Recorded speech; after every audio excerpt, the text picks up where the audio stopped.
All right, welcome everyone to June 2nd, 2023. This is day 876 of the January 6 events and the first arrests the following day. So we're here as usual to remember the January 6ers who went through this facility, and also to shine a light on the conditions that came to the surface because of those brave men and one woman that came through this facility. So as usual, we'll start with a prayer and Pledge of Allegiance. So, Heavenly Father, thank you for this gorgeous day. Thank you for everyone's ability to be here and to continue this fight. Please guide these men as they go through their sentencing, incarceration and unlawful holding. Please give all the workers in this facility your guidance. Help them to be better at what they do, to be the best at what they do, and remember that they have individual human lives under their care. Give us the strength, all of us, and continue on. In Jesus' name, amen. I pledge allegiance to the republic for which it stands, one nation, under God, indivisible, with liberty and justice for all.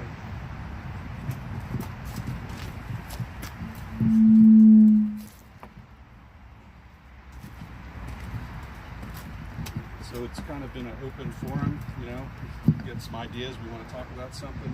John's sleeping because of its deadline. Yeah, John's working on the deadline. He's in the submarine. Sunday, as he right? says. Sunday's his deadline.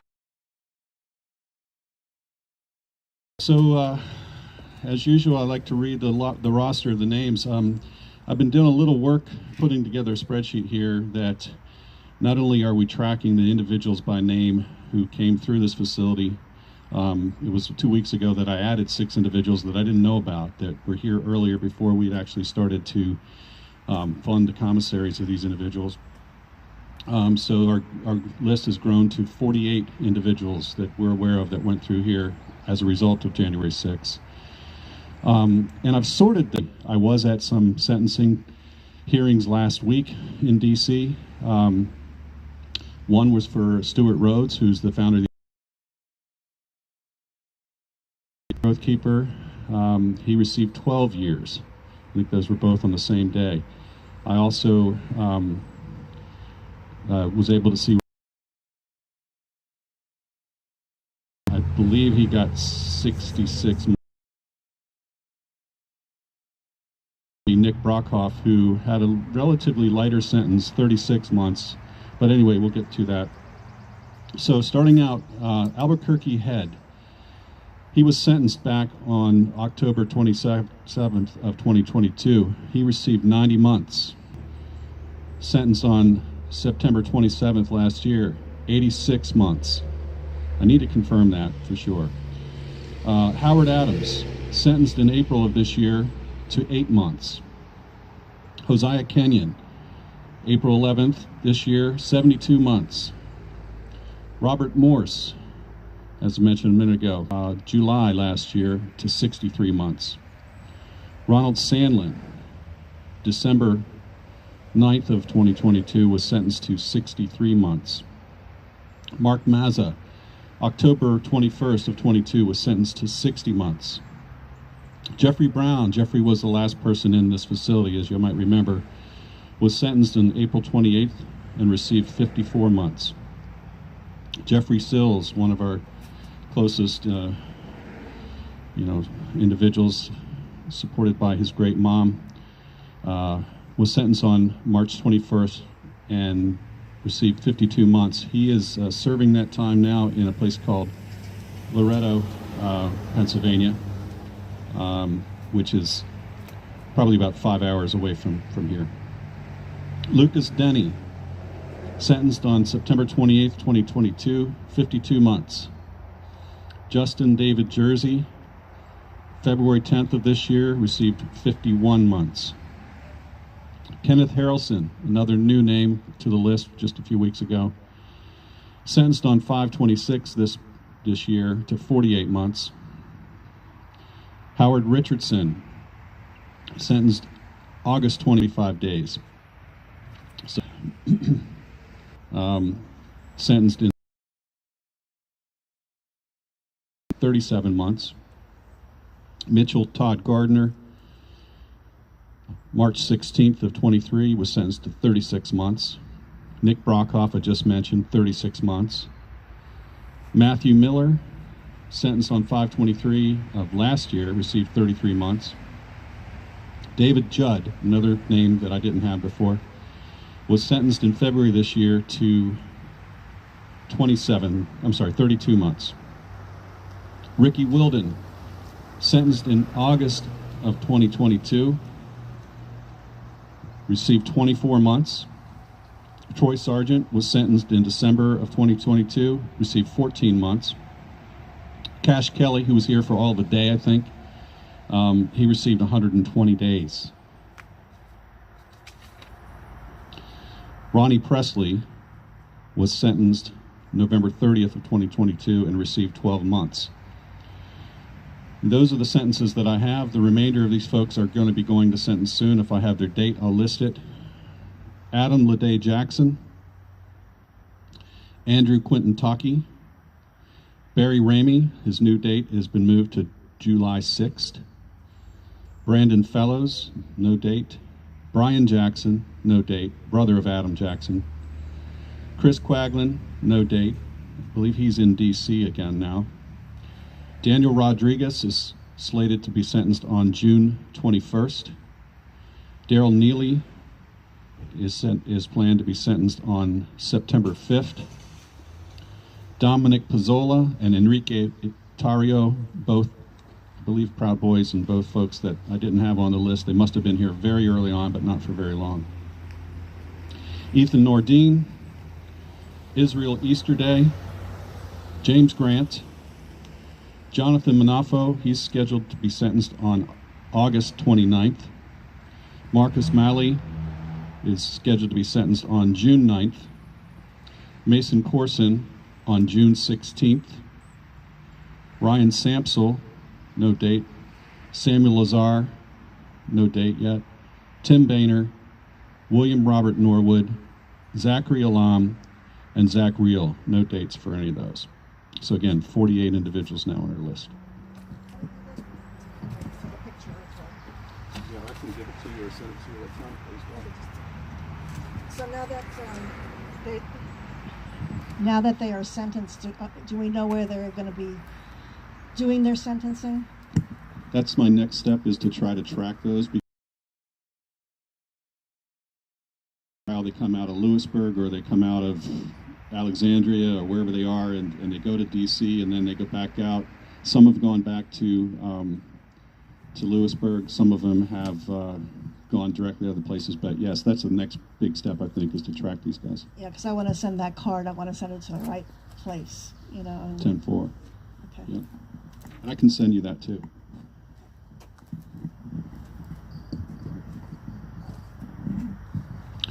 So I just wanted to talk a minute about these sentences.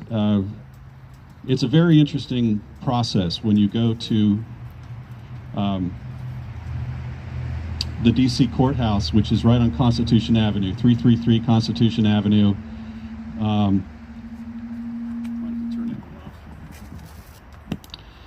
And of course they have tremendous security, where you have to, it's like going through the airport security. You've got to take everything out of your pockets, your belt off, open your laptops, take your electronics out, all of that. And they're very, very slow. I'll just say that it's the federal government at work, but they're very, very slow. That's on purpose. So, but once you get in, it's fairly easy to find your way around and find the various courtrooms and so on, and there's always people that are there. I ran into Mickey Withoff, I ran into Nicole Reffitt. Nicole's husband, Guy Reffitt, is one of the guys that was first arrested. She's been in this fight from day one. She's been in the courtroom, probably more than anyone else, listening, sitting in on trials and sitting in on sentencing. Also, Tammy, I think her last name's Perriman. She's Brian Jackson's significant other. She's there quite a bit, and so there's a good support group going around and being part of it. I actually sat outside of Stuart Rhodes' courtroom, and I'm sitting there, and there's this really huge fella sitting on a bench next to me, probably 6 feet away, black fellow with bald head, and I kept looking at him, and so I finally had to take a picture. It turned out to be the Corporal Dunn, who was one of the crying cops on the January 6 hearings, who went in and complained about how his life has been forever changed, that he can't go to work, and his post-traumatic stress disorder and all that. So, and then of course later, as we were recessing and taking breaks, I happened to be following him down the hallway, and he was fist bumping people in the courtrooms, clearly well known, and didn't look to be having that bad of a day as far as I was concerned. I think he did speak during Rhodes' sentencing. I only got to watch an hour and a half of that. But the way the process works, these guys have already been charged and found guilty on either all or some of their crimes. And then the whole sentencing procedure it's an hour and a half to 2 hours it can be, because they go through the basic sentencing guidelines for the crimes that are outlined, and then they apply conditions to them. Sometimes they'll have a 6-level enhancement or a 3-level enhancement because somebody may have had a dangerous weapon, or maybe they did something else. They showed signs of intent to do harm, or and whatever way they can to then increase the sentence to the maximum. The defense then gets up and argues for why they think it should go the other direction. A lot of conversation around people's past lives and history. Military service counts well, usually, but the judges have used that against people too. One of the judges, I think it was Robert Morse, said something to the effect of, geez, there's a lot of you highly trained military guys out there running around with these skills, so it was almost a scary moment for her. And then Nick Brockhoff, for instance, being one of the youngest guys at the time, 19 years old on January 6th, they actually tend to sentence people men who are under 25 more harsher, because they're at an age that they're considered to be likely to be repeat offenders. So your age actually can work against you in that regard. But anyway, that's how the process works. It's very fascinating to listen to. You can tell that the judges are fairly one-sided in their stance.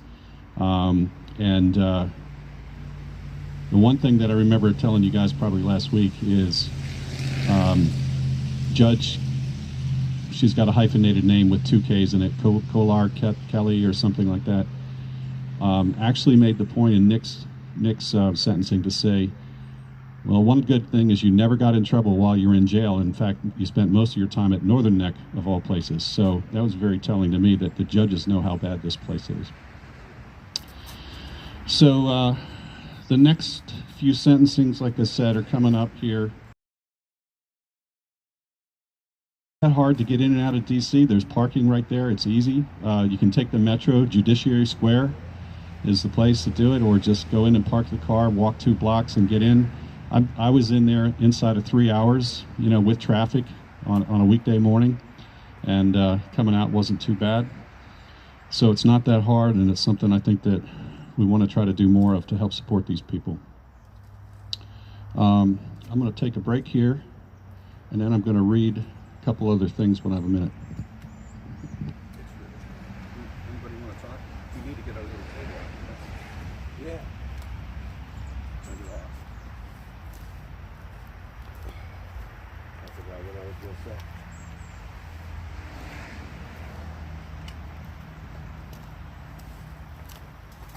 Let's talk about the summit on June 10th. So we have a summit going on, June 10th. We're all going to Richmond. And I'm expecting to see a lot of really good speakers there. We're going to have John Hooper and a couple of others talking about exactly what's going on here. I would hope that if you can't, because you didn't, try to get the ability to show up at that in Richmond, Virginia. It's a Tea Party summit, and I'm fairly certain it's going to be crowded. Anyways, John Hooper. There's like 80 tickets left. John Hooper is a guy that's going to speak there, and he works with the folks up there at J5 from the Joint Chiefs, and he's got some pretty good insights in what's going on internationally as far as how the deep state seems to be working and functioning. China. Anyways, I encourage anybody that can to be there.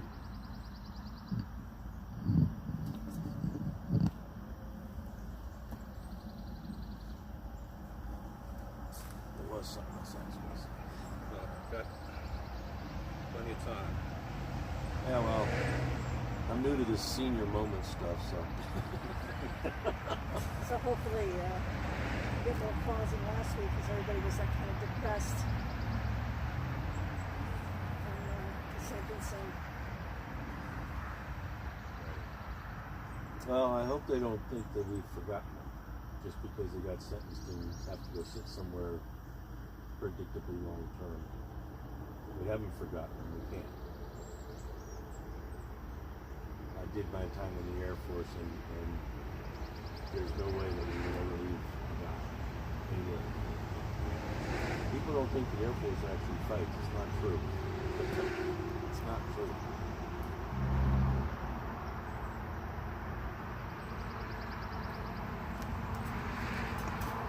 That's the other thing I started to do, was try to list out the military service of these individuals that have been through here, and I just got it started, so it's not a comprehensive list. There's at least one former Marine. There's a couple of Army guys I know of, but that would be interesting to have that information as well.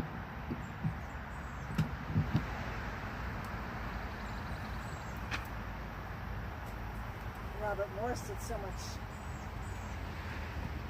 during his life already, and he's so young. You know, we got a lot of these guys that were in the military, and again, my own experience in the military is you don't step outside the lines when it's not appropriate, and it's usually not appropriate. And the idea that these guys were bad actors is beyond me. They weren't. I didn't have to be there to know that. They weren't. Well, whether you were military or not, I mean, I've taken the oath, so...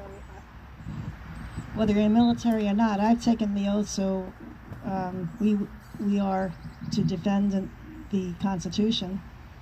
And so we just have to do that. Well, you know, you kind of hit on something. We've been talking with these folks on this board here. And I've mentioned this before. The majority of the first 10 amendments to the Constitution address this very specific issue about accusation, incarceration, everything. And the Sixth Amendment, if you look at, I believe it's the second paragraph in the Sixth Amendment, down around the bottom half, it specifically says, you pretrial detainee, you're not punishable. And yet this facility is set up as a profit center. They brag about not necessarily being a burden on the local taxpayers, and as a local taxpayer, I would be happy to have a portion of my tax dollars go to supporting this thing if they would just build appropriate facilities within this one so that they can appropriately handle pretrial detainees. And that's really kind of the key, is that without the J6ers, we wouldn't have known what kind of corruption was going on inside this facility, and they're not the only ones that are being treated that way. And so it's not just about the J6ers. Love these guys to death. I'd fight for any of them anytime. But this stuff is still going on, and it was going on before J6. So it has to happen. We've got to get this figured out. Whether you like it or not, the current superintendent is retiring. He's expected to be gone by December, I believe.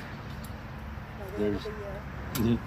And we're looking at getting a new guy. Now, I spoke with the sheriff of Northumberland County.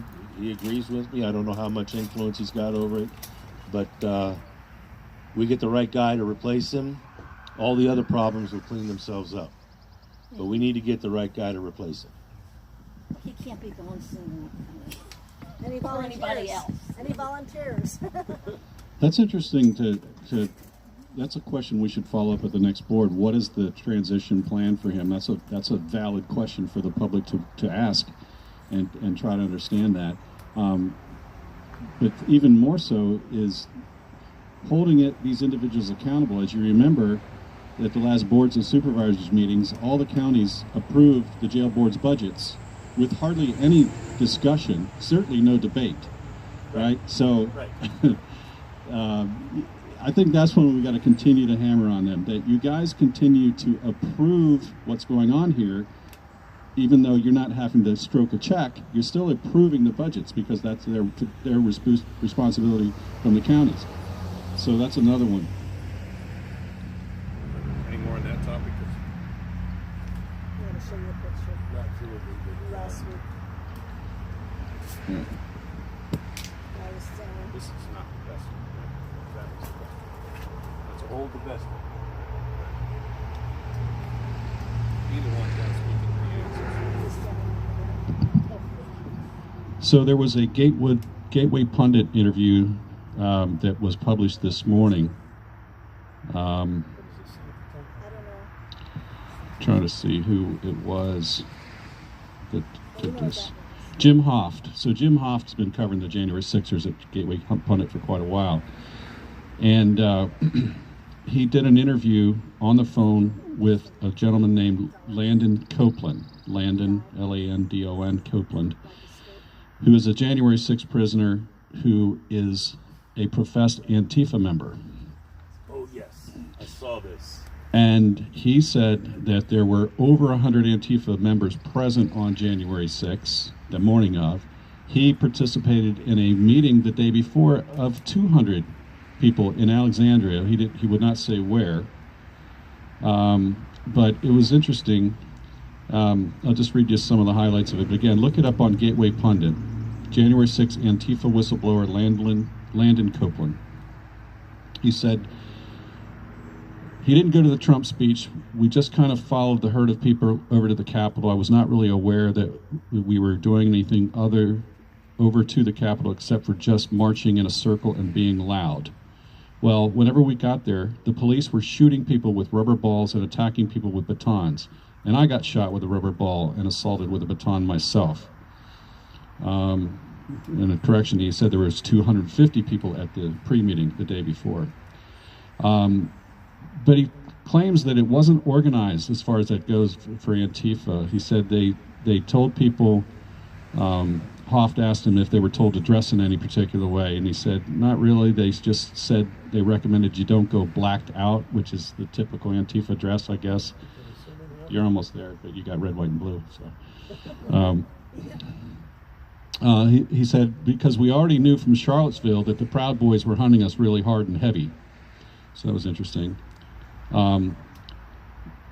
This is a government thing where they literally incite the violence. They incite the people into violence, they attack them, and then whatever emotionalism takes control takes over, and property damage and everything else happens because the emotionalism involved. And I'll wrap this up with the last piece, which is pretty interesting.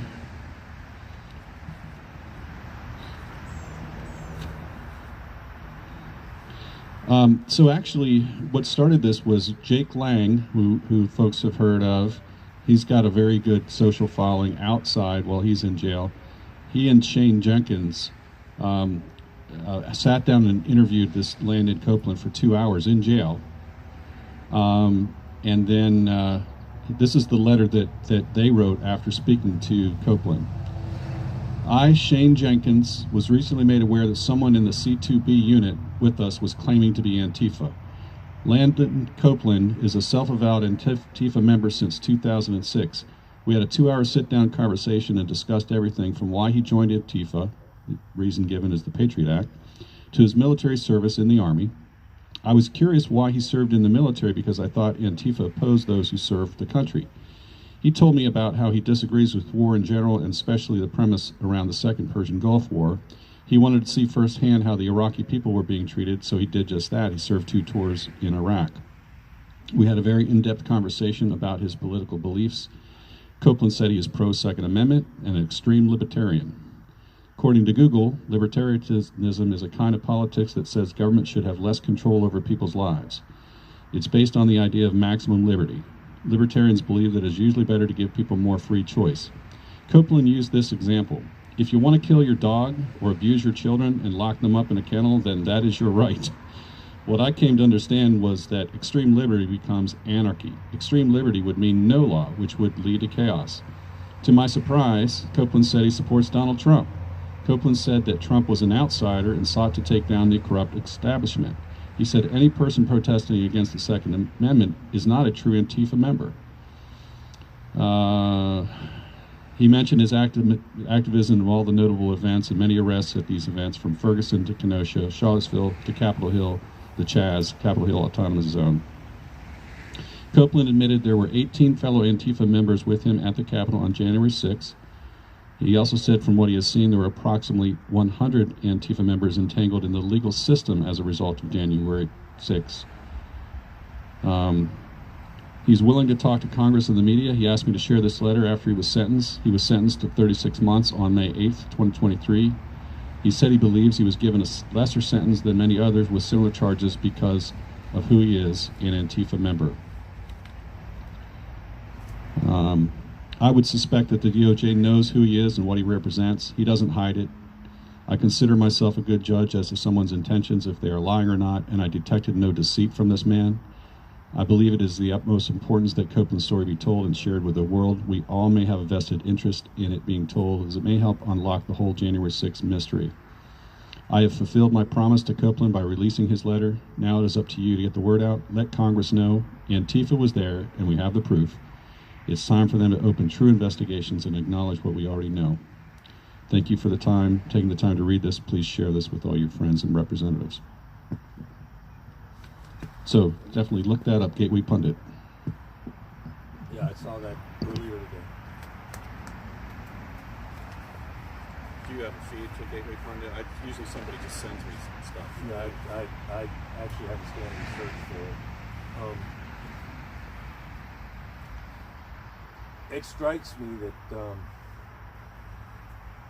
that story right there, it seems that story right there tells us that Antifa isn't what everybody's been led to believe. Doesn't make them great, but they're clearly, based on this, if we're to believe this, then they're not what we've been led to believe. They're not anti-Trumpers, because if you've got an Antifa guy that's a Trump supporter, that would be an antithesis.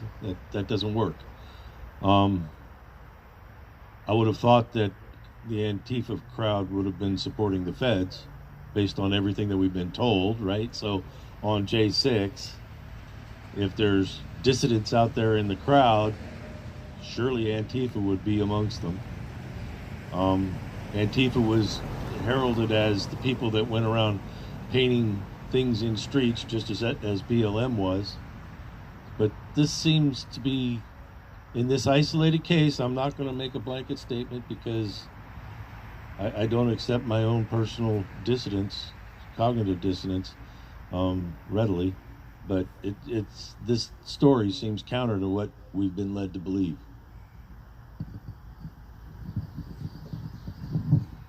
Well, we know of 2 individuals that were here that were part of Antifa. One is Zachary Alam.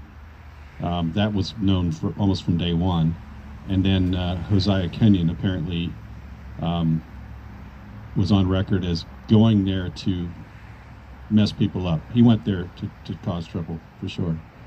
So that was 2 of the 48 that we know of. So the numbers play out. 1,000 people, 100 of them. Sure.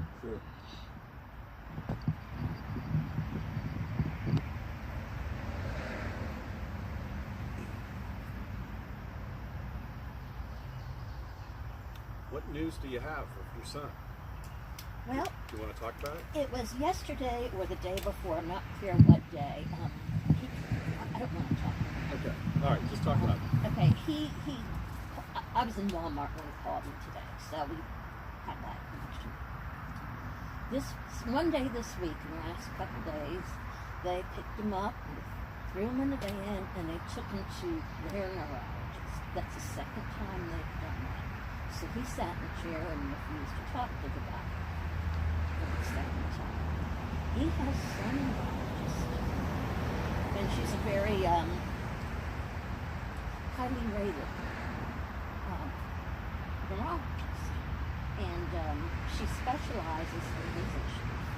So he wants to stick with his doctor. They took him now twice to their doctor to get him. I'm sure they want to get a report that says something that's not true. So he didn't speak to them at all. Nope. He sat in a chair. He said they went all the way to, I don't know where it was, Richmond or somewhere. He drove them all the way there. It's probably hard for a neurologist to do a diagnosis if he won't speak. If the patient won't speak. Well, he has his own doctor. Yeah.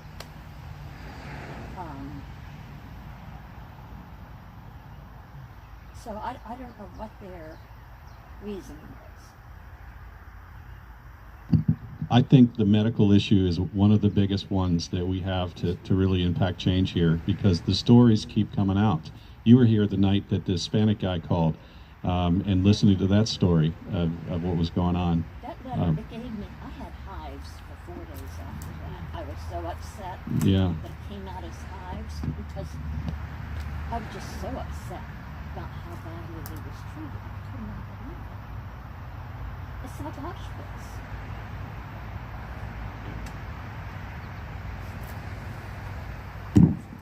You know, that's kind of the point, is we're here in the United States of America, greatest nation in human history. Well, it used to be. Yeah, used to be. Torturing everybody. And we've got gulags going on here in this country. Gulags. I don't understand why any taxpayer would be offended by treating prisoners with a little bit of humanity. Yes, they've done some really bad things in many cases, but then the sentencing is supposed to take care of that. That's it. You know, it's either life in prison or death if you've committed murder. But instead, you know, as Tom was just talking about, you've got people in here where your whole life history is going to play into your sentencing as if your life history had crimes in it that you didn't get tried for, but we're going to sentence you for it. This is ridiculous. We shouldn't be doing this. Each crime is atomic, stands on its own, and is deserving of a unique sentence per crime. Nothing stretching it one way or the other. Just saying. But the idea that you're going to put a human being in a cage, let them bleed to death, let them starve to death, force malnutrition into their world so that they starve to death, a slow starving death, that's ridiculous. I'm not saying that they need to eat Burger King every night. But the Eighth Amendment says that if they're incarcerated, it's required that they have appropriate housing, and they're fed and clothed appropriately, and receive any medical care that they need. So none of these things happen. Well, you know what that is, right? Because attorneys over the last 250 years, we're going to have a nice 250-year celebration coming up. But the attorneys over the last 250 years have torn the Constitution to shreds. They have, just in the interest of winning the case, they have weakened the Constitution in this country, and I hold them all responsible for it, but that's just me. Anyhow. I read something recently, I don't know if I meant to bring it along or not, but I'll try to bring it next time. But it was a discussion around the private jail systems in this country. So this is not a private jail, but it sure is fashioned after one, if you think about what the private jails are doing. They're running as business. I believe the first private jails were instituted in 1983, according to that article, at least in a more of a national way. And let's see, that's about the time that this jail was founded. So I think, or maybe a few years later. And so it. Before, I think, was when this was. Yeah. Okay. Right. You're right. You're right. Yep. So it caused me to think, did someone here in one of these counties look around at that model and say, geez, that's what we need to be doing? So I recall a few decades ago, there was the news media. Of course, you know what the news media is about. There was this big hoopla about what was then the budding prison industrial complex down there in Arizona, and there was a superintendent that was literally personally profiting by renting the prisoners out for labor. And it actually took the local sheriff, and this is in Arizona, so that's kind of a big deal. But there was a local sheriff that had to go in and shut them down. So we actually have a precedent. So the sheriffs can shut things down. But this was a long time ago, and I don't remember specifically all the details. I just remember that there were bad things happening to prisoners in a prison, and the local sheriff was the one that shut them down. So that's where I'm coming from when I want to talk to sheriffs. And well, I think these sheriffs are accountable for a lot of the things that go on here. They're on the board. They're sorta. on the board. Sorta. Now, I know things are hidden from them, the people Yes. on the board members. That one person hides things from the board members. He admitted it to me. So they're not, but they are accountable. right. So to They be more know clear, a lot of bad things are going on. They know Yes. stories. to be So more the clear, fact that they don't act on this, that they allow it to happen, they stand by and watch it happen, that makes them accountable. it on its face, you're absolutely right. It does. The man that is the sheriff has a tough job because he's got a lot of deputies, and all of them have to interpret the law and everything. For example, your son. There's a protocol that everybody follows, and in your particular case, as you tell the story,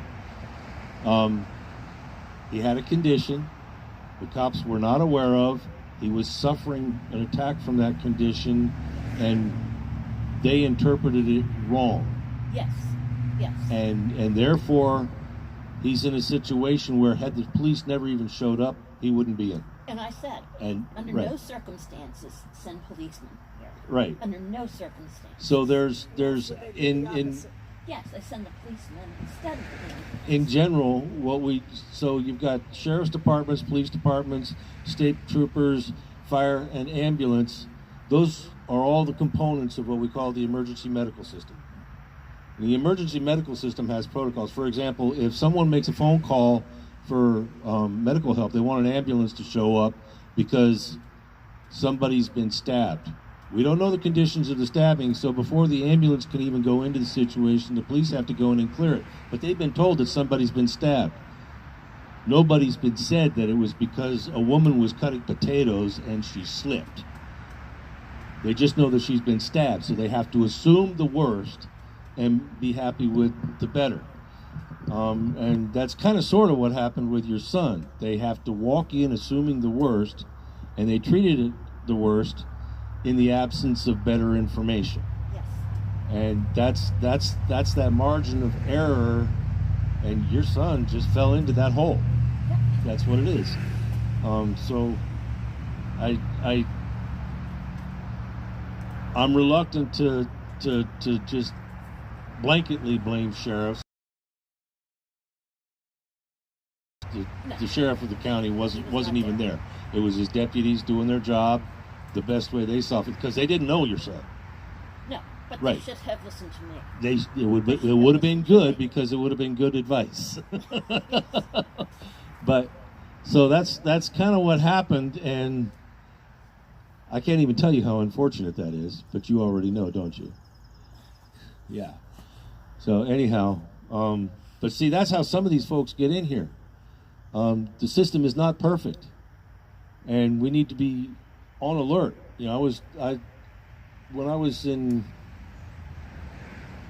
God, it's been a long time ago, but I was in the process of doing some research, and I discovered that 1 in 700 people that are convicted of murder and sentenced to death truly didn't do it. So 1 in 700 people that are convicted of murder didn't do it.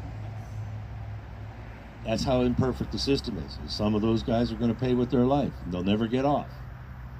That sucks. But, and maybe those statistics have changed over the decades, but the point is that it's not perfect. And we have to be vigilant, we have to push, and we have to fight. And freedom's not free. Well, you said it there.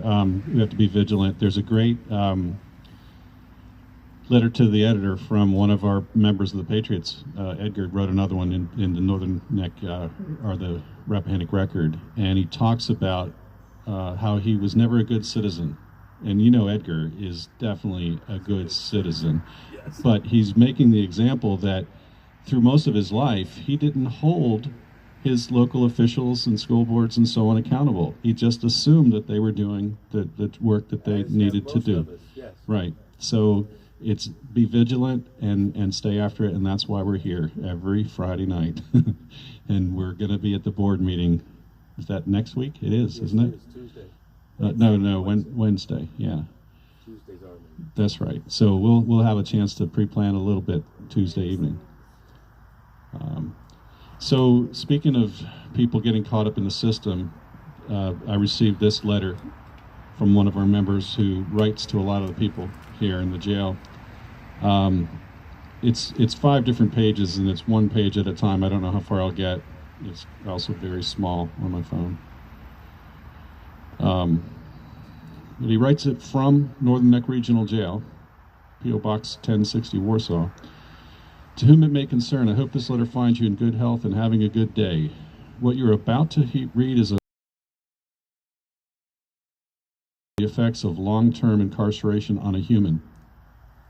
A period within Virginia Department of Corrections that began for me at the young age of 16 and lasted for 30 long, indelible years. These pages are far from containing anything beyond a mere shadow of that 3-decade time period, the whole of it forming a very thick book indeed. Some have in fact asked me to write that book, but I've declined for 2 simple reasons. 1, reliving those years in detail required for a book is just too much. And 2, few will believe what they read, finding it difficult to believe that people, human beings, can be treated in such a way under the American flag. I survived it once. To what degree survived is debatable and questionable. There are many days, the vast majority of them, I don't feel I survived at all. After everything I've suffered, one can't help but wonder and question who gets to decide if my life has any worth, especially after what I've survived. By the time you are done with this letter, you will know that not judging a book by its cover is the best decision you can make. After hearing my story, hopefully you will realize that I'm not just a statistic, but a survivor who is uniquely equipped and wants to help others do the same. During the 30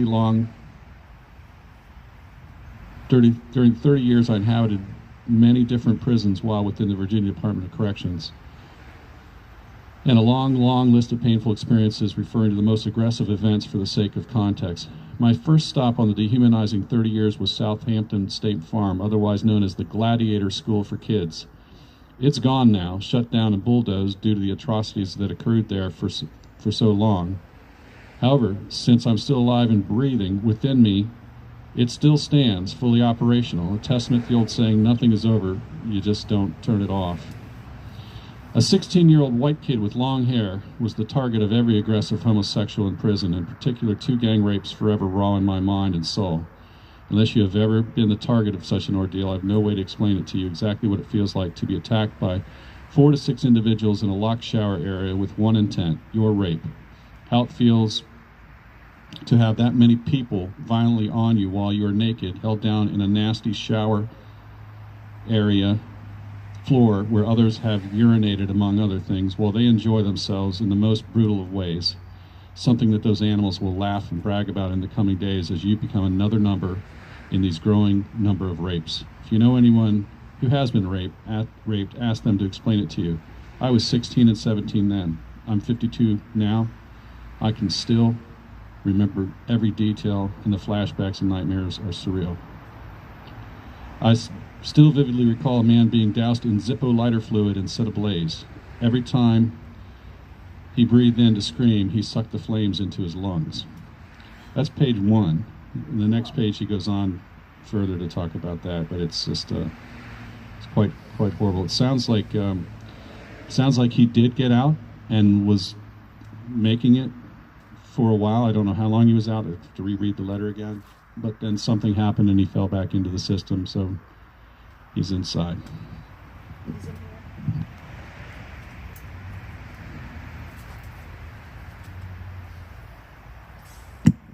You know, we were just talking a little while ago about how the Bill of Rights covers this stuff, and that without the J6ers, we wouldn't know the atrocities that are taking place right here because, well, if you look at it, it's got brick walls.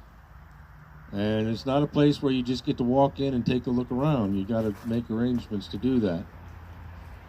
And so you never really truly get to see the day-to-day life of these prisoners. And without the J6ers, we would have had no insight. They went above and beyond. They exhausted means that we would have possibly never thought of to get the word out as to what was going on. And now, because of them, we're paying attention.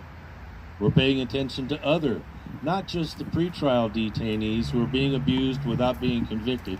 A pretrial detainee, by definition in the Constitution, is innocent. Innocent, by definition, meaning they have all of their constitutional rights still intact, and anybody that violates that is committing a crime.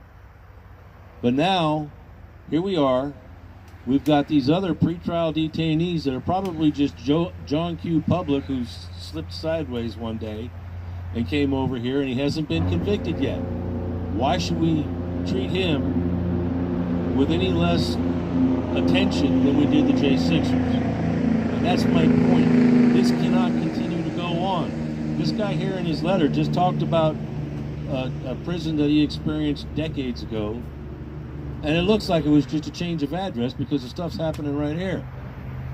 Just saying. So we can't stop. But here it's different. In other jails and prisons, it's prisoner on prisoner violence. Here, that's not the case. It's administration against prisoners. Yes, so that's this is one of very those different. cases. It's almost like that movie back in the 60s, Cool Hand Luke. God, I love hard-boiled eggs until I saw that movie. But it's what we have here is what he wants. And that would be the superintendent here. The most vicious and cruel-minded individual I've ever come across. And he gets away with it.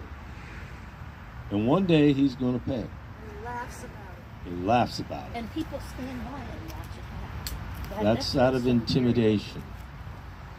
The people that work here, I haven't met one of them that's bad.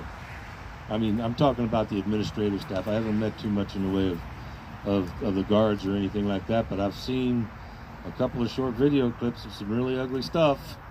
It's not pretty. So, but they do things, if not by his direction, with his blessing. So it doesn't really matter. It's bad. The practices are bad. And I think one of the thoughts that goes through my head is that maybe you can get somebody that comes in here, let's say we get a brand new superintendent tomorrow. He's got the best intentions, he's got the greatest character in the world, but the environment over time erodes all of that. And then one day, 5, 10, 15 years down the road, suddenly he's not the shining star that we thought he was when he first came in. My point is that maybe some careers need to have some kind of refresh built into them so that you don't get that corrupted.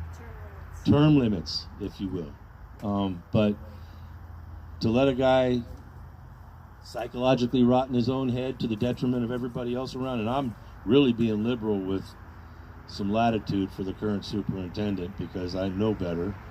In his particular case, it's not him. But I can imagine where a good guy would come in and over time get corrupted. But it's not this guy. He was born that way. Probably bullied during his life. I know that he moved around. He's born in Mississippi and had a hell of a time holding a job. What's his wife's name and where she go? Somebody married him? I don't know that off the top of my head, but it's not hard. I'll get that. There's a visa that works for the tourism. That's not her. That much I know. That's not her. Because that came up last week or the week before, and I had to do some digging, but that's not. So we want these prisoners to come out and be good human.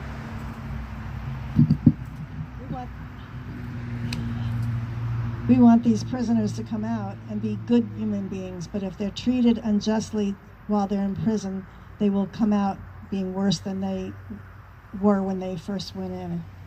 And that's really sad. So I think that I'm getting a lot of ideas around our meeting next week, our board meeting. Religious services. We keep asking about it. They keep talking about it, but I don't know that they've re-implemented it. So I think there's maybe a list of things that we need to continue to bring up month after month and bring that up at the county meetings or meetings with sheriffs and other things that we're doing. But there's some real basics here that the COVID excuse should be gone. There's no longer a COVID emergency, from what I've been told, until the next one comes. But yeah, that's one. The religious services, the programs, the reentry programs. I had heard there was some good stuff here, but I don't know the status of how far that they've come back and reinstated any of those things. But to your point, how will you, unless you're able to socialize and have these programs, fatherhood programs and being a parent programs and all the things they need to learn how to effectively, exist in society lawfully. So to that particular point, a lot of guys that, let's think about repeat offenders. A lot of guys that come in here, they came in here because they were acting out of kind of a permanent lifetime anger, if you will. And I'm not saying all of them are like this, but I've seen it happen a lot of times. Years ago I was a paramedic out in Northern California, and you could just see it. Expecting to see the world poop all over him. And that's exactly what he gets every day. Nobody ever bothers to explore, what's this guy all pissed off about? And if nobody ever understands, then nobody ever tries to achieve some kind of common frame of reference to talk to the guy. And without a common frame of reference, if we don't even try to establish a common frame of reference with what's wrong with the guy, what's making him behave so badly, we don't get to identify whether it's something that happened to him or if he was just born that way. But it doesn't look like anybody's putting any effort into that. And in fact, they just want to default say there's no difference, and I've got this in writing. The superintendent said there's no difference between pretrial and convicted, so we're going to just treat them all like crap. So there you are.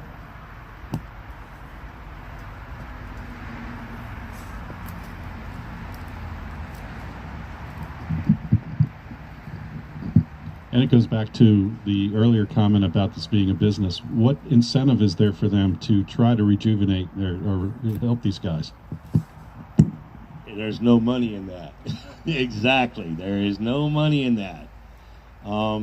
They get paid by the head. The longer they keep heads, the more heads they get.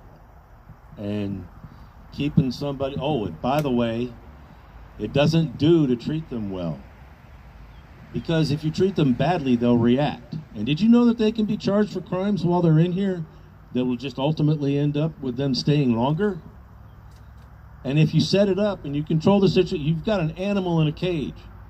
And you know that if that animal reaches out his paw and scratches you, you get to make him spend 5 more years. So let's make them reach out and scratch somebody. And they're poking them with a stick and poking them with a So that way we maintain the profit margin, don't we? Yes, that's exactly what's going on.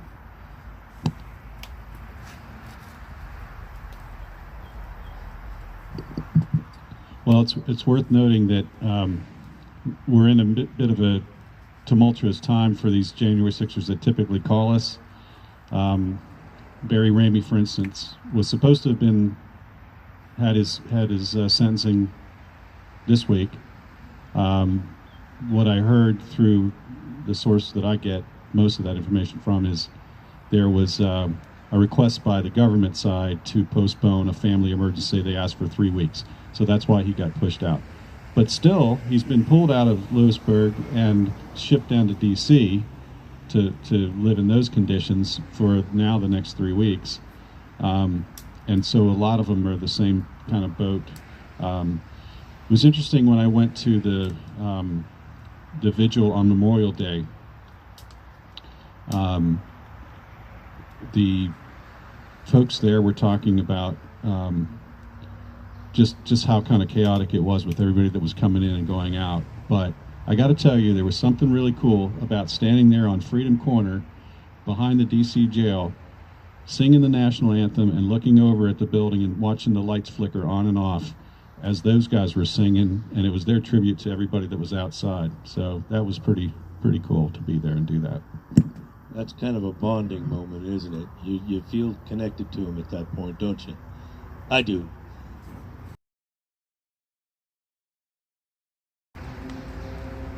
My heart goes out to every single one of them.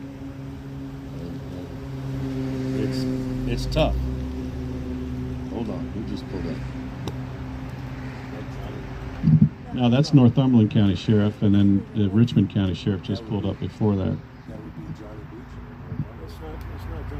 Oh, it's a deputy. They must have somebody in tow because they're going into the vehicle Sallyport. Boom, boom. Another one bites dust. That's not funny.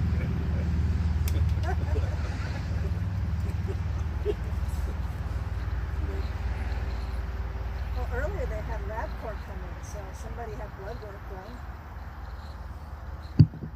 Yeah, I saw that. Who knows? With this highly functioning medical facility here, they must have lots of LabCorp specimens need to be picked up, right? Yeah. 4 hours per month. They don't get. Well, 4 hours per month, the doctors here. Oh yeah. That- Yes. Right. With 400 prisoners. Right, do the math on that. And it takes you 8 request forms to try to get them to see you at all to begin with, you know, so. No, you don't get a request form because they don't. They're often out of the, right, we heard that story too. They didn't have request forms. It was a printer problem. Now, I do understand that the request forms are multiple copies, you know, what do you call that? When it's a multiple sheet that you write on it hard enough, it goes right through. It's like carbon. Yeah, carbon or something. So it's not like you can just print one off on the printer, but so maybe, you know, maybe they ran out. Maybe they didn't. Maybe they just didn't plan ahead.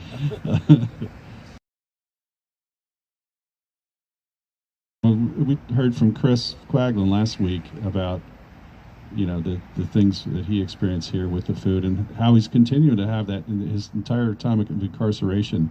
He knows they're intentionally, you know, creating his meals after everybody else's.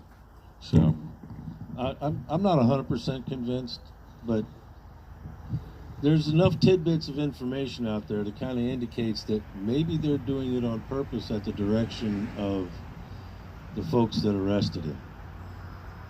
Just saying, because we know that the words have been said, if you'd have just cooperated with the FBI, you wouldn't be getting your butt kicked now if you'd have just cooperated with the FBI. That's a phone call for the FBI to deprive somebody of appropriate care just as a form of subtle punishment. So, sorry guys, FBI, you heard that from me.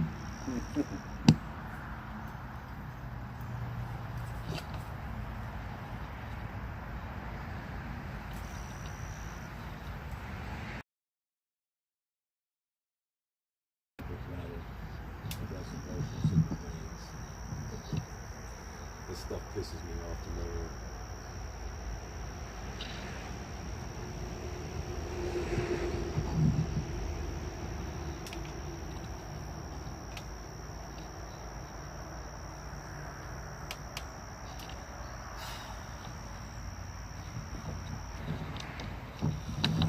Well, why don't you talk a little bit about your meeting last night? It's a little switch up here, but let's get that on tape here. I think that'd be good.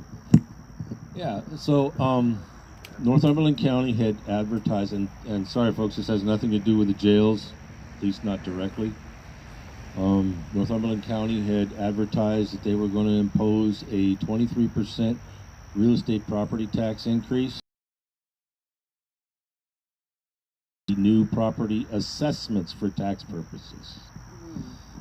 I talked to a number of real estate organizations, to include real estate agents, brokers, and even online outlets, and it looks like the average price since the last assessment has gone up. The sales price, not assessed price, but the sales prices have gone up 50 to 75%. Well, you can expect the assessed prices to go up 50 to 75% from wherever their baseline is. So we filled the courtroom because people can't afford it. Straight up, we filled a second courtroom because there wasn't room in the first one.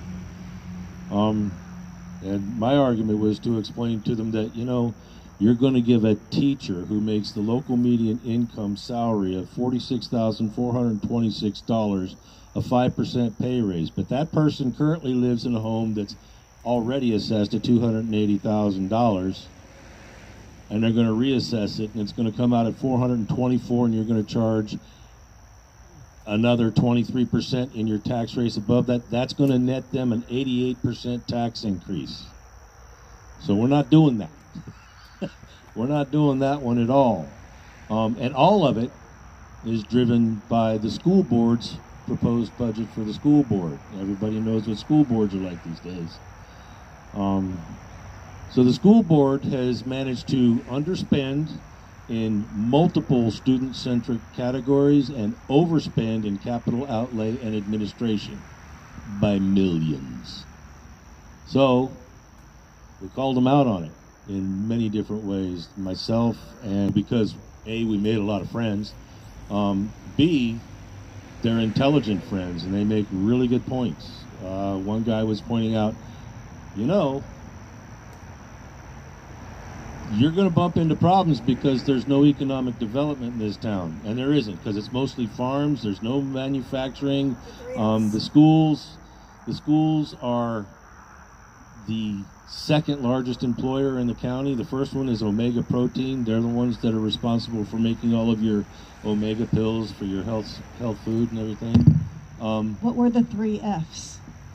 I don't remember. Farming, fishing. Oh, we don't want to. Force. What's the third one? Force. We can't say that on the net. Farming, fishing, and forest. That might have been it. Kid goes to high school, there's no jobs.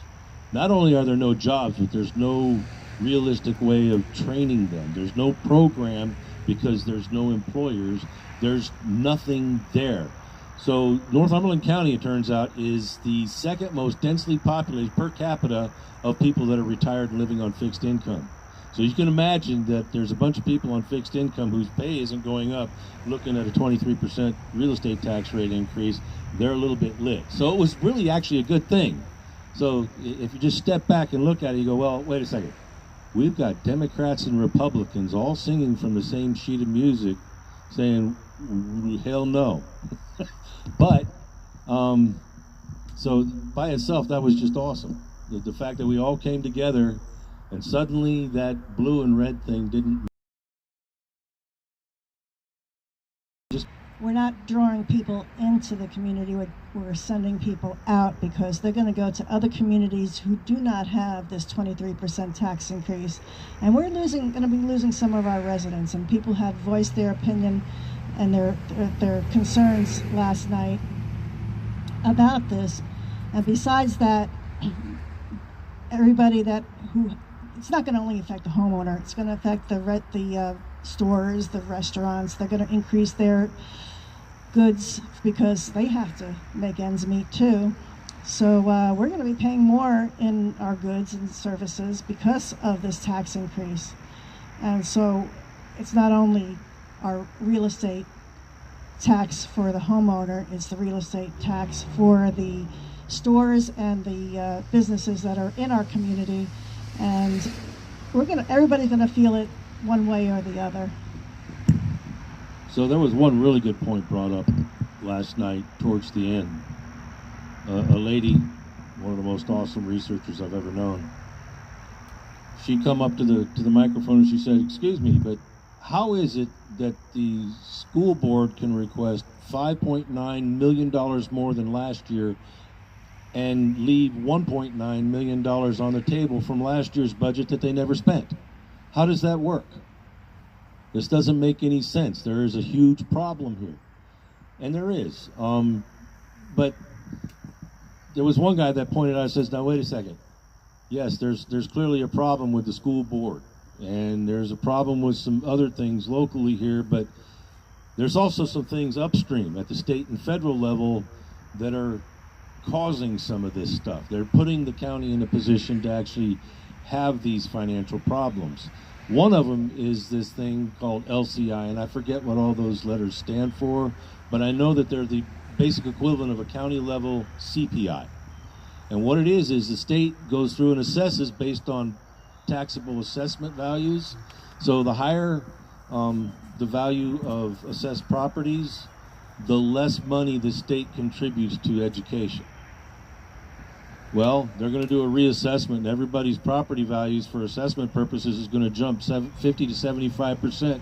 So we're going to end up getting less money from the state, which means the county has to raise money somehow. And so that's where a lot of the discussion ended up going to is, okay, what we've got here is we've got property owners who can no longer pay more, and we've got a school system that needs more in order to do the job that they claim they need to do. I say it that way on purpose. But if all is legit, so we've kind of achieved a kind of an inverse equilibrium where neither side can give anymore. And that's in part because of the state systems and the federal systems. Another piece of it is that when the school board goes off and applies for grants, a lot of people don't know this stuff, so it's worth talking about. When the school board applies for various grants like ESSR and ESSE 1 and 2, and they're all acronyms. Don't ask me what they stand for. So what happens is, let's say you get a federal grant approved for a few $1 million. You need to go off and build a new stadium or whatever you're going to do with it. What ends up happening is that the federal money doesn't come in for that right away. In fact, it won't come in until the work has been completed and signed off on. Which means if you've got a 3-year project, that $5+ million isn't going to come from the feds for 3 years. So the county actually has to carry that and pay the contractors that are doing the work, waiting for the federal government to kick in the money. So the system, there's truly upstream stuff that's causing the problem, but it doesn't change the fact that there was $1.9 million left on the table that the school board didn't spend, and they didn't give it back to the county, and they're looking for $5+ million more this year. So it's kind of crazy. So for Northumberland County, we have the median age of the county is 60. 50% of the residents here are over 60.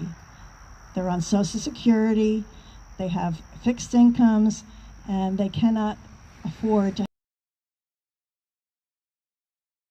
And Their Social Security is not going up because of this. The people who rent homes in the county, they can't afford a 23% increase. The landlords are going to raise their rent because they have to make ends meet because of the real estate tax hike. Everybody, like I said before, they're going to feel it. And you go to the grocery store now and you see the prices of groceries.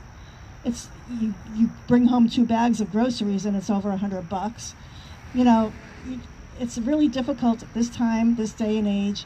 You cannot afford to have a 23% increase. Speaking of that, didn't you just come home yesterday or the day before with a stack of paper plates you had bought at the grocery store, and oh my God, it cost over $20? I went to Walmart. You get the 300 pack of paper plates. I said to Maurice, guess how much?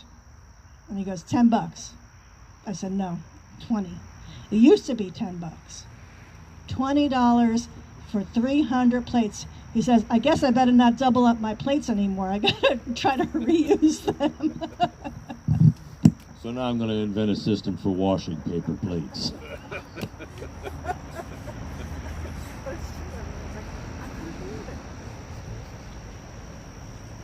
So, but the whole tax thing is kind of crazy, because if inflation is a constant, and I'll just kind of go off a little bit on history here. The income tax at that time, there was only one tax rate for income tax. It was 1.25%. Have an income in excess of $125,000 to even qualify to have to pay, and only 125,000 people in the country at the time qualified with that requirement to pay. And with that money and a number of other obvious income sources, the government operated a defense industry that still managed to come out on top in World War I. So, if we can do that on 1.25%, somebody needs to explain to me how the natural inflation of things doesn't increase the government's income enough to be able to continue to operate at 1.25%. I just need to understand that. So what about the fact that just their current budget request, you said how much higher it is than last year? 4.6 higher? 5.6. 5.6 higher. And yet the last 2 years were COVID, and those budgets were higher than by magnitude of numbers, right? Really, really good point. So I tracked this stuff all the way back to 2014. And in all those years, so there's like 10 or 12 different categories that the county tracks as far as budget dollars. This the public safety, which is where the sheriff's money comes from. That's one bucket. There's public health is another one that's got a health department. And education is its own bucket. And in fact, for all the time that I tracked it, education has always been the #1 budget item. The top 3 items, there's this thing called an undesignated fund. That's the fund that pays for what I was talking about earlier, where the county has to basically float. That's usually the organization that gets most of that. So the county has to front that, so they need to have a slush fund, if you will, to be able to cover the grants that the school board goes out and applies for at state and federal levels. So those are the 3 big rocks: public safety, sheriff's department, the undesignated funds, and education. And to Tom's point, 3 years in a row, the school board's year-over-year change has been in excess of $2.7 million per year. This year, it's $5.6 million more than it was last year. And it sticks out like a sore thumb when you put the top 3 rocks in a chart, because the other 2, periodically over the last 10 years, they actually dipped below. They shrank. They didn't have an increase, they decreased. And the only one that ever goes up is education. Now, and this is really awkward, because when we look at the student to teacher ratio in Northumberland County, what's published is 11 students per teacher. 11 students per teacher. My God, when I was growing up, it was 28 to 35. Somewhere in that neighborhood. Nobody really cared. On occasion, if somebody got pregnant and had a baby, that teacher was out for a little while, so another teacher would pick up the entire class. So 11 students. But then I was told by a couple of folks that there's a discipline problem because apparently some parents have lost the ability to raise children. And if we were to actually have 28 to 35 students per classroom, there would be anarchy. And the teacher wouldn't be able to control the class. But last night, we had a teacher stand up in the face of all of the opposition. I got to tip my hat to her. I'm sure she felt like she was going to get shot, but she wasn't. But she says, those numbers are all wrong. We have to doctor those numbers because of state regulations, she says. She said that out loud. Those numbers are doctored. There's at least 24 kids per classroom. And this morning I woke up thinking, does she realize what she just said, that the school board is committing fraud? Plus we had apparently a shooting of one of the students. A student shot another student, and I don't know the outcome of that, but that was recent this week. Yeah, at the beginning of the meeting there was a moment of silence because apparently there was a little going back and forth, and so there was a moment of silence for actually 2 students. But the one that everybody talked about was the one that I guess received first shot. I don't know. But by the way, that same teacher was saying, there are guns in the school. We can't have we got to have security and all this. I hate this. Schools are a no-gun zone. So if there's a shooting, let's make sure we take the guns away from the people that didn't do it. It bothers me.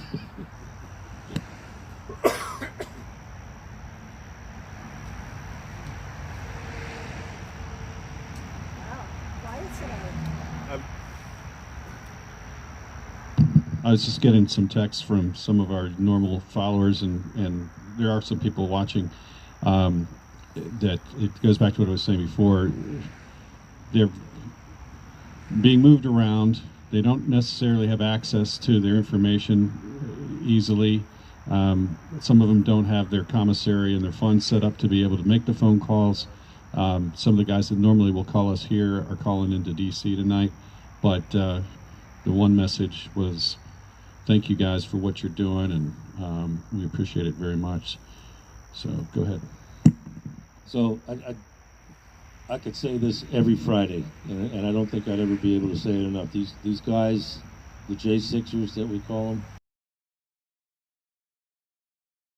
heard about their tales of unity, how they've all managed to hold it together.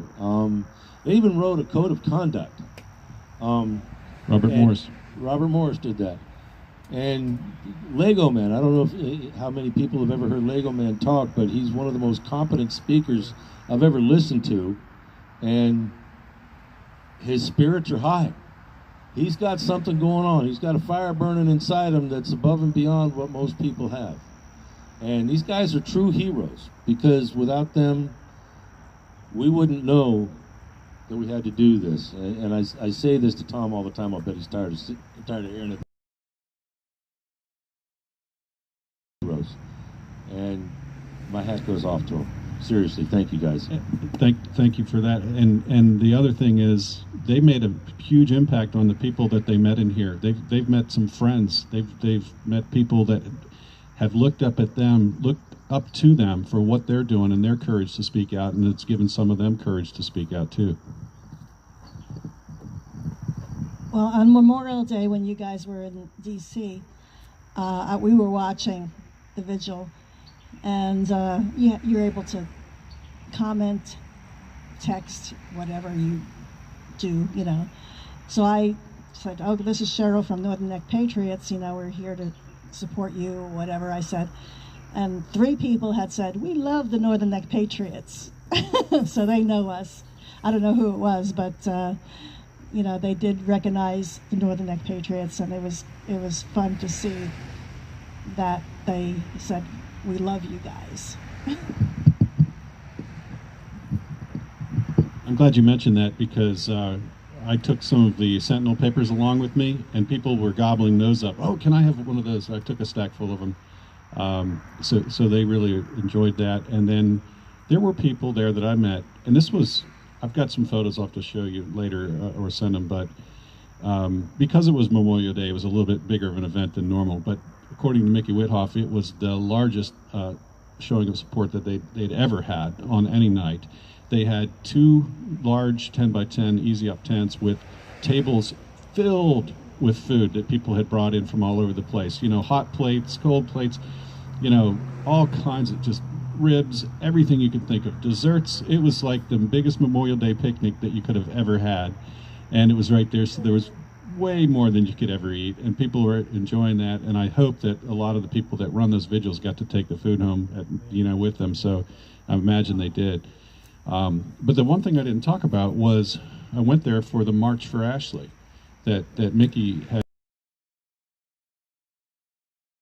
on Freedom Circle, the Freedom Monument, right in front of the Capitol building, and walked down.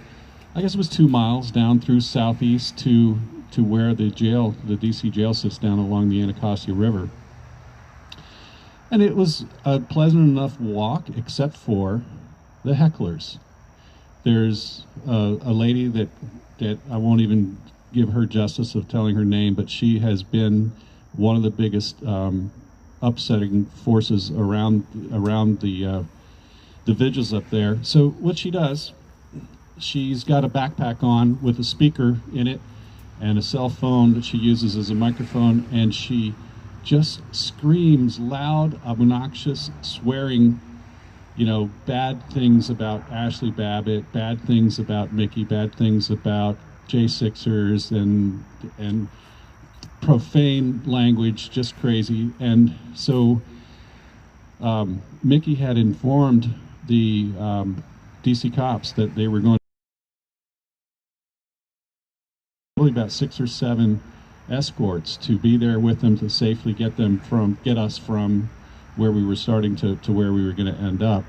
One was even on a motorcycle. So this woman is taunting us. She'd get out in front of us. She knew all the shortcuts. She'd run around the monument this way and get in front of us and walk 10 or 15 feet ahead and just start spewing her vitriol just to try to get people upset. Then we come along, there's this other guy, I call him Barefoot Man, in this, and he mask, hat on, something very, very Ain't strange. nothing like the shaman. No, he wasn't a shaman. And he was going off with just crazy stuff and making a lot of noise and just trying to taunt people. And then once we get down to what they call Freedom Corner, the counter-protesters are there too. And what do? They have devices like this, and they just play siren music. Just loud sirens. You heard it, just this. It was nasty, just for 2 hours straight. They were just, or longer, they were just trying to disrupt good, honest citizens being there, So, and Nicole and all the rest of that group of patriots that are out there every single night putting up with that stuff and not losing their cool. Now, Mickey did actually get arrested, but yeah, she had to go in because she had a confrontation with this woman who it was just over the top. I mean, most human beings have decent common sense that you don't berate somebody about their dead child. Doesn't matter, there should be a limit, but this woman obviously has no idea what that is. I don't think so, but I don't know for sure. Class is not a genetic attribute. It has to come from your parents. That said, Mickey is another extremely impressive person. Talk about Mama Bear. She's been in this fight since day one, actually instant one, from the time the trigger got pulled. And she lost her daughter, and she will get justice. she won't stop until it happens. Anyways, salutes to Mickey.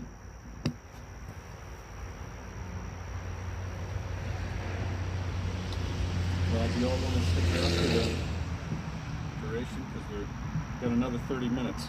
I'm fine if we... Fine to go home. Yeah. I need to go use the bathroom. I'll wait for the rest of y'all to come to a conclusion on that. All right.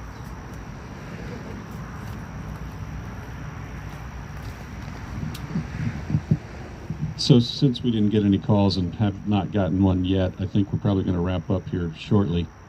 But I wanted to read a couple of just little snippets from direct communications that come to one of our great supporting members here, who got several people that just are really doing great at corresponding with a lot of these guys. And I won't read all of it, but you know, it comes down to stories of people losing their jobs, but again, because of being in these situations of being one-parent providers with their you know, significant other one being locked up in jail.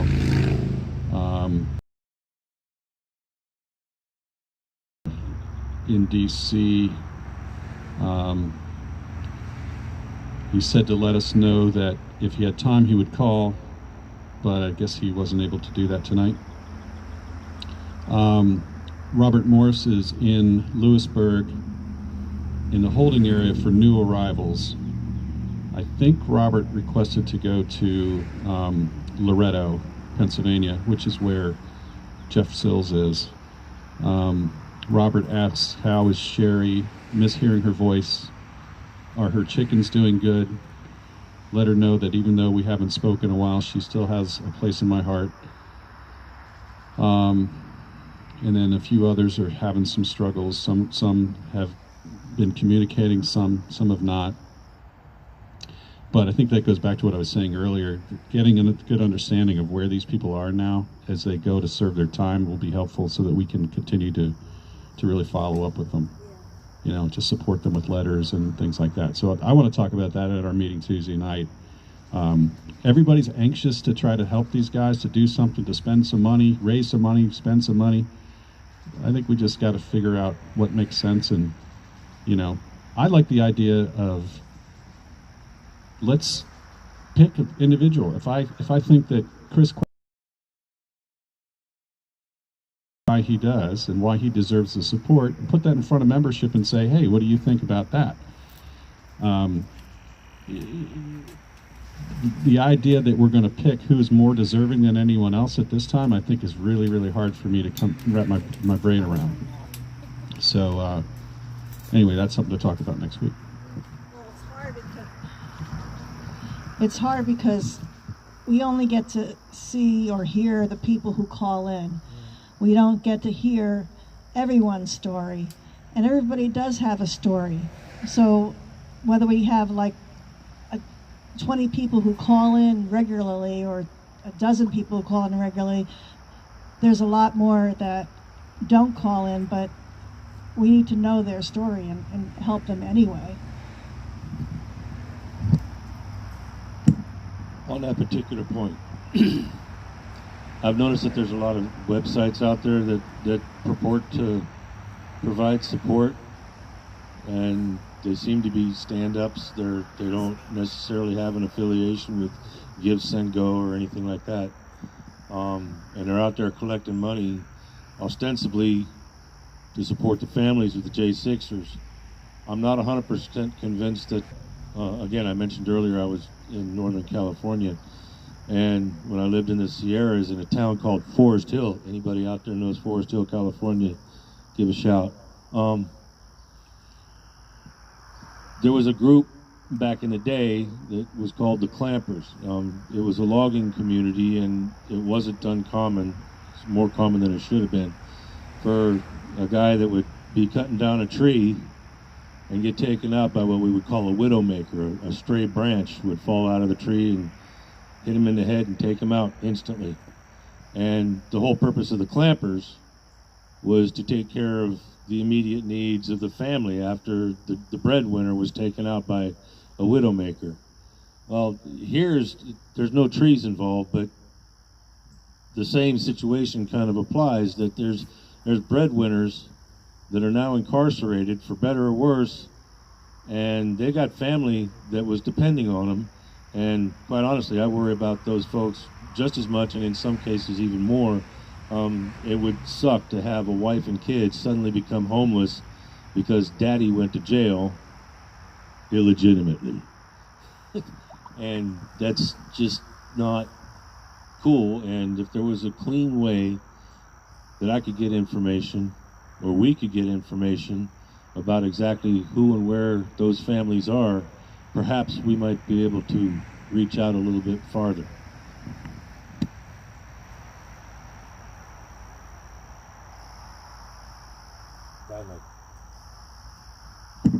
I think the dads that are in jail would probably appreciate a lift up on that particular point. They don't belong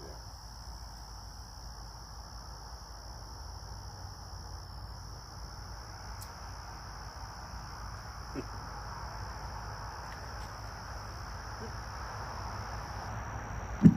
So I have to read this. I just got this in from a good friend.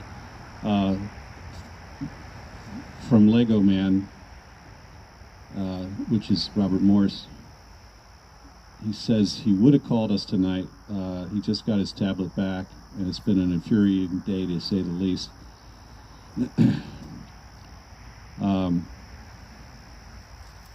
He said, I'm not sure who my representative is these days, but they should definitely know my story. It's about as bad as a sad country song. And I put the word out that when I was at his sentencing, his lawyer came back and was, before things got started, was saying, does anyone have a pen? And I said, well, I've got one. And I thought the attorney needed it. And I look up a little later and I see Robert is using the pen to write his notes for his statement for sentencing. And he's got 2 pages front and back covered already, but he's still filling it up with ink. And boy, like you said earlier about what a composed and excellent speaker he is, you should have seen how calm he was, how sincere he was when he spoke for, gosh, 3 minutes at least, maybe 4. So anyway, yeah, so cool. Glad to hear from him. I want to meet him one day, face to face. You want to meet all of them? I want to have some kind of thing where we can get as many of them as we can in one place. Get them out, get them safe, get them free, and we all need to have a celebration when all is said and done.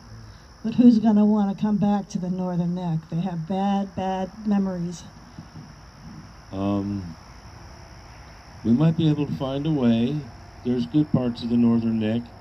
They got introduced to the bad ones first. But we're all here.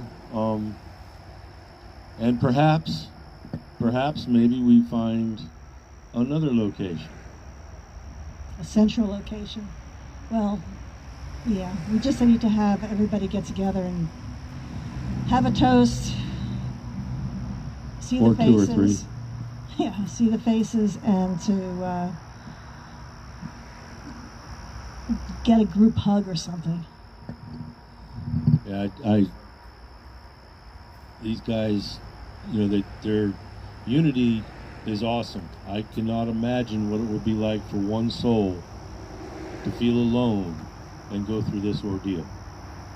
And I don't know if the group inside is able to reach out to and touch the lives of all those that are inside, because I just don't know the circumstances. But I hope that the confidence that we've seen and the uplifting spirit that we've seen can be shared amongst all of the J6ers, and they just have to. We're coming. All I can say is we're coming.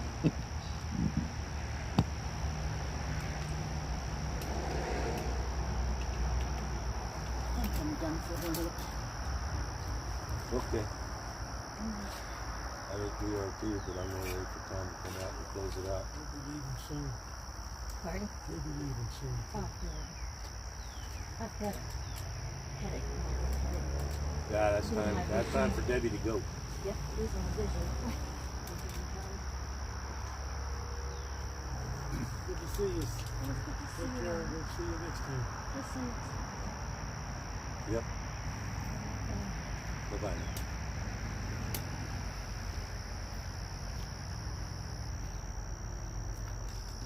See you soon. A couple of weeks. Or next week maybe, right?